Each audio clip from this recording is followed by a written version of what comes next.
Unaware his janitor wife was the silent majority shareholder of the $50 billion company she secretly owns, Michael Trent proudly appointed his mistress as the new director. But that was the moment everything he believed about power, loyalty, and control began to quietly crumble. In front of flashing cameras and applauding executives, Michael stood tall like a man extending the future of his empire. But just a few feet behind him, wearing a plain Navy janitor uniform and holding a mop with hands that had once signed billion-dollar documents, stood Emily Trent, his wife, the hidden owner of TitanVale, and the woman he had reduced to staff. Helena Cross, the glamorous mistress he lifted into authority, smiled beside him as though she already owned the building, but she didn't notice the way Emily's eyes lingered on her, not with jealousy, not with anger, but with a quiet, unnerving familiarity of someone who already knows how the story ends. Michael introduced Helena as the new director of a company he thought was his, but the majority shareholder he dismissed as irrelevant was standing right behind him, sweeping the floor he strutted on, watching him gamble with a throne she controlled. And now the questions no one sees coming begin to burn. Why would a woman who owns a $50 billion empire choose to live as a janitor? Why would a silent majority shareholder marry a man who knows nothing about her power? And what will happen when the mistress he appointed and learns the truth about the wife she mocked? Because in TitanVale, titles shine loudly, but the woman cleaning the floors holds the one title that can destroy them all. Emily shifted her weight slightly as Michael's voice thundered through the boardroom speakers. Today marks a bold new direction for TitanVale, he proclaimed, his tone dripping with the confidence of a man who believed the world, and everyone in it, answered to him. Executives clapped, though some exchanged quick whispers, tiny threads of doubt, tiny cracks. Emily noticed all of them, storing each reaction with the precision of someone who'd been trained to observe before acting. Her late stepfather, Richard Vale, the founder of TitanVale, always told her, "Real power is quiet. Loud men use noise to hide fear." Helena stepped up to the microphone and leaned in with practiced elegance. "Thank you, everyone," she said, flashing a smile that made camera shutters flutter. "I can't wait to bring new vision to TitanVale and support Michael as we drive this company forward." Emily's grip on the mop handle tightened just slightly, not from insecurity, but from recognition. She'd seen Helena's hunger long before today. Those late nights Helena spent lingering in Michael's office. Emily had walked past them all. The soft giggles, the blurred silhouettes behind frosted glass, the stolen glances at company files Helena had no clearance to touch. A young intern whispered behind Emily. Unaware she could hear, "Isn't Michael married?" Another replied, "Yeah, but janitors don't marry CEOs." Emily let the comment pass. She had bigger betrayals to measure. Senior board member Mr. Coleman scanned the paperwork on the table with a slow frown forming. "Michael," he said carefully, "this appointment requires confirmation from the majority shareholder." Michael didn't even turn around. "Coleman, relax.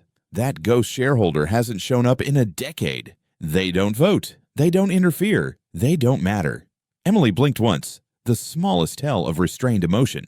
Not pain, just deep, calculated understanding. She remembered the day Richard Vale handed her the sealed folder of ownership. "You will reveal yourself when they reveal who they are," he said. She didn't fully understand back then. She understood now. Helena brushed Michael's arm.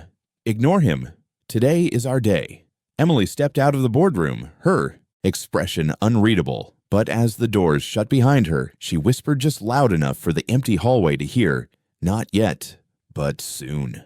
Emily walked down the corridor, every step quiet and controlled, the way someone moves when they've trained themselves to hold storms inside. The hallways of TitanVale were lined with portraits of past executives, men who believed they built the empire alone. But one portrait always pulled her attention. Richard Vale, her late stepfather, stern-eyed, visionary, protective. Today, for the first time in years, she stopped in front of it. "Would you be disappointed?" she murmured softly. Not at Michael's betrayal. She had long sensed that distance growing like a shadow behind her. Richard would have expected that. Betrayal never surprised men like him. But the way Michael strutted, as if he could reshape her empire without consequence, that might have disappointed Richard. Her thumb brushed her wedding ring, a ring Michael One slipped on her finger with rehearsed vows but diminishing affection. Flashbacks flickered behind her eyes. The early years when Michael admired her quiet strength, when he mistook her humility for fragility, when he thought she needed him because she didn't flaunt wealth. He didn't know she signed his first promotion approval. He didn't know half of the opportunities he bragged about were quietly engineered by the same woman he now treated like floor staff. Emily continued her shift, sweeping the glass walkway overlooking the foyer. Below, Helena strutted through the lobby surrounded by junior staff trying to impress her. Helena carried herself like royalty stepping into her palace, her heels striking the floor with a sharp rhythm. One of the employees asked timidly, "Ms. Cross, will you be moving into the executive suite?" Helena smirked. "Of course. Michael insists," foreshadowing sharpened in the air. Helena speaking like someone who expected permanence, unaware how temporary her throne truly was. Michael joined her moments later, hand grazing the small of her back. They thought they were discreet. They weren't. Emily had seen that exact gesture 100 times in shadowed hallways, in after-hours meetings, in reflections of empty conference room windows. He used to touch her like that. A memory flashed. Michael years ago, holding Emily's face gently when she confessed she preferred a simple life. "I don't care if you're a waitress or a queen," he had whispered. "You're everything to me." But people often speak their truth only until their desires evolve. And Michael's desires had grown, power-hungry, spotlight-addicted, validation-starved. Helena fed all three. Emily watched him laugh with Helena as they passed beneath her walkway. They didn't look up. They never did. The cleaning supervisor, Mr. Harlan, walked by and paused beside her. He liked Emily, respected her work ethic. "Rough morning, huh?" he said, unaware of the weight of his words. Emily smiled softly. "Depends on how you look at it." He laughed. "I wish I had your calm. If my wife was promoted by her lover, I'd be—" "Mr. Harlan," she interrupted gently, "some storms don't require thunder. They just require time." He blinked at her, confused, but nodded and left. Emily resumed mopping, her movements slow, almost meditative, not because she was broken, but because she was calculating. Every betrayal she had witnessed, every whisper she heard, every late-night phone call Helena made that she pretended not to hear, it all formed patterns Richard warned her about. TitanVale had grown complacent, and Michael had grown arrogant. Across the hallway, Emily spotted Mr. Coleman stepping out of the boardroom. He scanned the floor as if searching for someone. His eyes landed on Emily, and something flickered. A strange familiarity, a recognition he couldn't name yet. "Strange," he mumbled to himself. "The posture, the eyes. Why does she seem—" Before he could finish, Michael approached him. "Coleman, let's not make today difficult," Michael snapped. "Helena's appointment is done." Coleman frowned. "Not without the majority shareholder's sign-off." Michael exhaled sharply. "They're irrelevant." Emily's eyes narrowed, just slightly. Helena wrapped her arm through Michael's. "Come on, darling. Don't waste breath on obstacles." Coleman watched them leave, troubled. Emily watched too, but with a stillness that came only from someone holding the final card without revealing it. As the elevator doors closed around Michael and Helena, Helena whispered, "Soon the whole company will be ours." Emily heard it, and for the first time that morning, she allowed herself a quiet, chilling smile. "Let's see," she whispered. Emily returned to the janitor's supply room, a dim space smelling of disinfectant and cardboard, to switch out her mop water. To anyone else, it was an ordinary room. To Emily, it was her refuge, the one place she could breathe freely without calculating who might be watching. She shut the door gently and leaned against it, exhaling a breath she didn't realize she'd been holding. On the metal shelf beside her sat her lunchbox, a cheap plastic container she'd used for years. She opened it, not because she was hungry, but because beneath the sandwich wrapper lay a small leather key pouch, the one Richard Vale gave her the night before he died. "Emily," he said, weak but certain, "when the time comes, use your silence wisely. And when silence no longer protects the company, reveal yourself."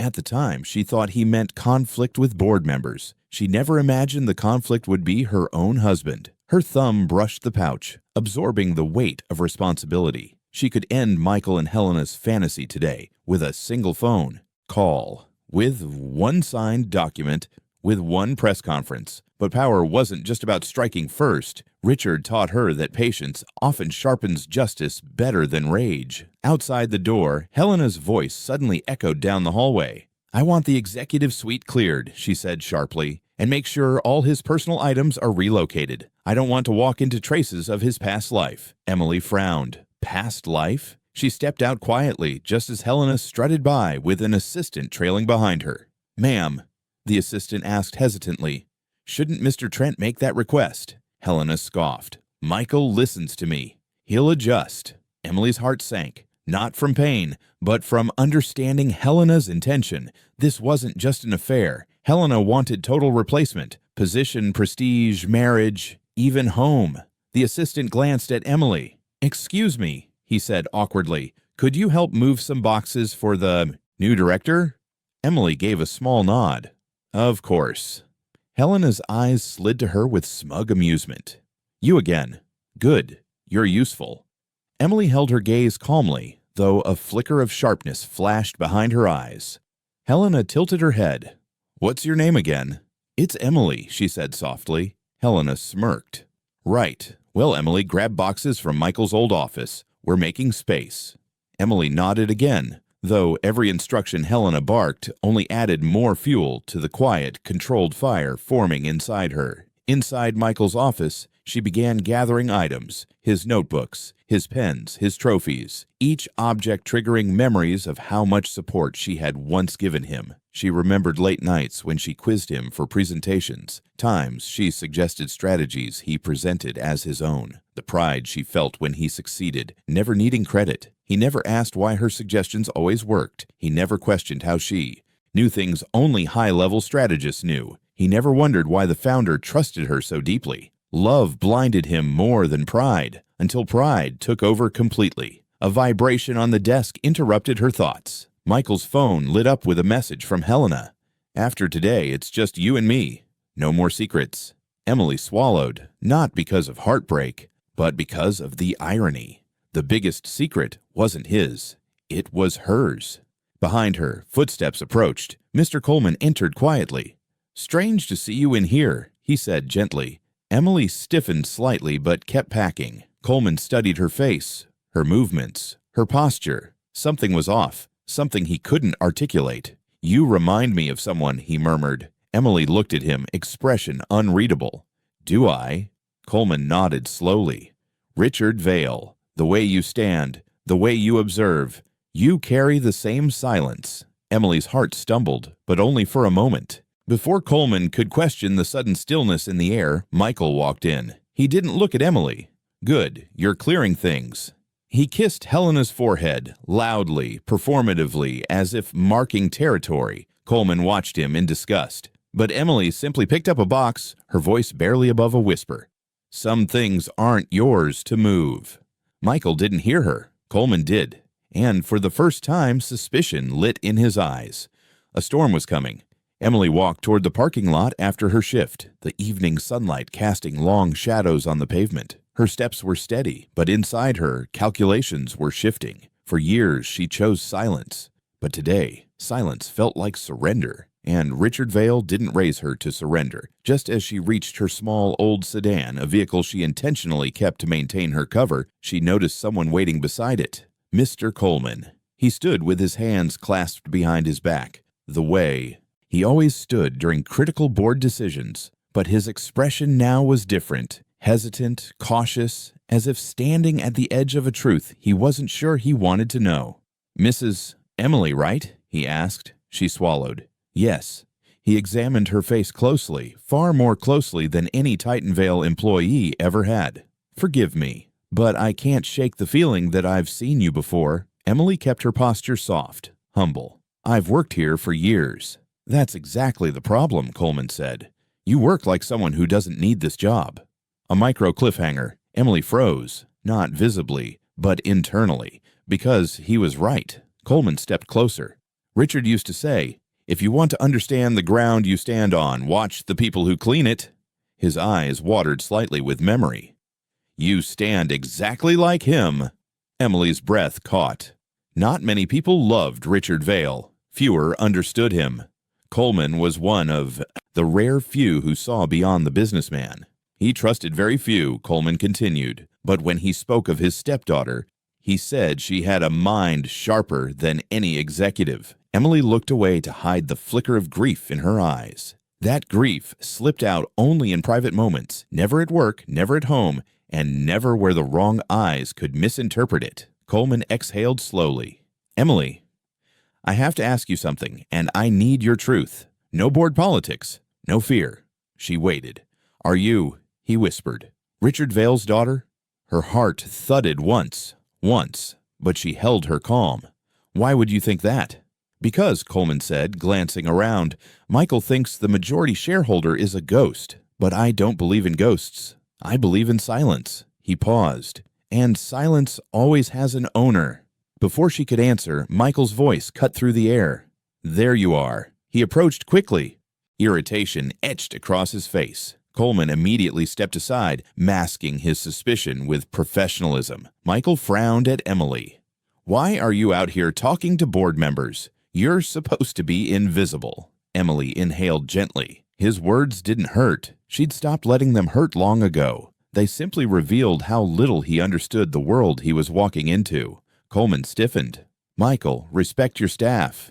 Staff don't have conversations with the board, Michael hissed. Emily simply said, he asked me a question. Michael scoffed. He doesn't need anything from you. Let's go, Coleman. Coleman hesitated, his eyes flicking between them one last time, but he followed Michael reluctantly. Before stepping away, he whispered, Emily, if you ever need to talk, my door's open. She nodded faintly, but Michael didn't miss that exchange. As soon as Coleman was out of earshot, he turned on her.